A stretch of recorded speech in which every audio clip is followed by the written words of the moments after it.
सभी को हर हर महादेव, श्री शिवाय नमस्तुभ्यम। नमस्कार दोस्तों, स्वागत है आपका हमारे इस YouTube चैनल सत्य सनातन ज्ञान में। आइए जानते हैं कि कार्तिक मास कब से शुरू है, कब समाप्त है।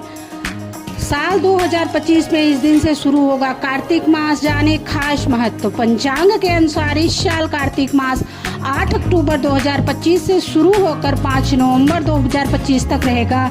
इस पूरे महीने में भगवान श्री विष्णु और श्री कृष्ण की पूजा का विशेष महत्व बताया गया है। हिंदू धर्म में कार्तिक माह को विशेष माना जाता है। कार्तिक माह को भगवान विष्णु जी का प्रिय महीना माना जाता है। हिंदू कैलेंडर के अनुसार यह 8वां महीना है। इस माह में स्नान, दान और पूजा अर्चना का विशेष महत्व है। इस माह में हिंदू धर्म के बहुत से प्रमुख त्योहार पड़ते हैं, जिसका इंतजार लोगों को साल भर तक रहता है। मान्यता है कि इस माह में भगवान विष्णु जल में वास करते हैं। इस माह को स्नान के लिए विशेष माना जाता है। कार्तिक माह का नाम भगवान कार्तिकेय, जो भगवान शिव के पुत्र हैं, उनके नाम पर रखा गया है। कार्तिकेय हिंदू धर्म में वीरता और साहस के देवता माने जाते हैं। साल 2025 में कार्तिक माह की शुरुआत 8 अक्टूबर बुधवार के दिन से हो रही। इस माह को इसलिए भी विशेष माना जाता है क्योंकि सृष्टि के पालनहार भगवान विष्णु इस माह में 4 माह की योग निद्रा के बाद जागते हैं। कार्तिक मास में जगत के पालनहार भगवान श्री हरि विष्णु की पूजा अर्चना करने का विधान है। भगवान विष्णु जी की पूजा से जीवन में खुशियों का वास होता है और शुभ फल की प्राप्ति होती है। कार्तिक मास के कुछ महत्वपूर्ण नियम होते हैं। इस पवित्र मास में भगवान विष्णु और कृष्ण के मंत्रों का अधिक से अधिक जाप करना चाहिए।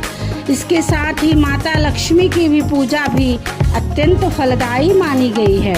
लक्ष्मी जी का आशीर्वाद पाने के लिए इस दौरान श्री सूक्त, कनकधारा स्तोत्र, लक्ष्मी स्तोत्र और श्री विष्णु सहस्त्रनाम का पाठ करना चाहिए।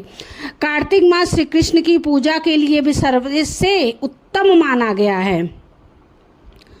कार्तिक मास को दीपदान का महीना भी कहा जाता है। इस दौरान नियमित रूप से तुलसी के पौधे तथा मंदिर में शुद्ध घी का दीपक जलाना चाहिए।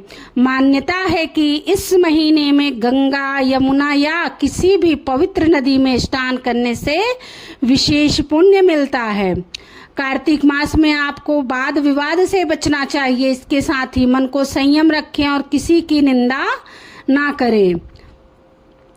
कार्तिक मास 2025 में दीपदान का विशेष महत्व माना गया है।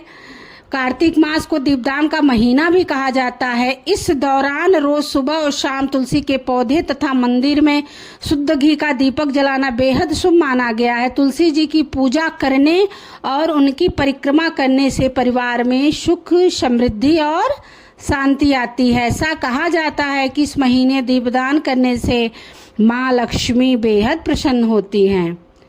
कार्तिक मास में स्नान दान का क्या महत्व है? हिंदू मान्यता के अनुसार इस पावन महीने में भगवान विष्णु जल में निवास करते हैं, इसलिए गंगा, यमुना या किसी भी पवित्र नदी में स्नान करने से विशेष पुण्य मिलता है।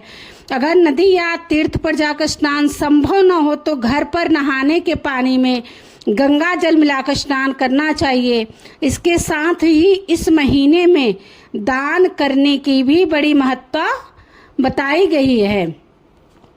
हिंदू धर्म में कार्तिक मास को सबसे पुण्यकारी महीना माना गया है। मान्यता है कि इस महीने में सूर्योदय से पहले उठकर स्नान करना अत्यंत ही शुभ होता है। कार्तिक महीने में सूर्य को भी अर्घ देने का अपना महत्व होता है। कार्तिक महीने में सूर्य देव धाता रूप में होते हैं। इस महीने सूर्य अपनी सप्त रश्मियों से मन, बुद्धि, शरीर और ऊर्जा को नियंत्रित करके सृजन करने के लिए प्रेरित करते हैं। इस महीने में सूर्य को अर्घ देने से पवित्र बुद्धि और मन का सृजन होता है, जिससे अच्छे कर्म होते हैं, उनसे मोक्ष मिलता है। जल चढ़ाने का समय क्या है? ज्योतिष शास्त्र के अनुसार सूर्य देव को जल चढ़ाने का सबसे अच्छा समय सूर्योदय का ही माना गया है। ऐसे में सूरज उगने के 1 घंटे के भीतर जल अर्पित करना बेहद ही शुभ माना गया है। सुबह 6:15 से 6:45 तक का समय सबसे सही माना गया है। कार्तिक मास में इन कामों से बना लें दूरी। कार्तिक मास में तामसिक चीजों का सेवन नहीं करना चाहिए। इस दौरान किसी भी तरह से अभद्र या गलत शब्दों का इस्तेमाल नहीं करना चाहिए। तन और मन से शुद्धता और पवित्रता बनाए रखें।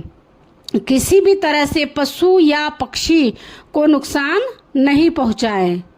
कार्तिक मास में ये 5 चीजें जरूर करें। कार्तिक मास के दौरान आपको प्रतिदिन तुलसी की पूजा और परिक्रमा जरूर करनी है। माना जाता है कि इस महीने में तुलसी की पूजा करने से भाग्य की रेखा संवर जाती है। कार्तिक मास में दामोदर अष्टकम का पाठ जरूर करना चाहिए।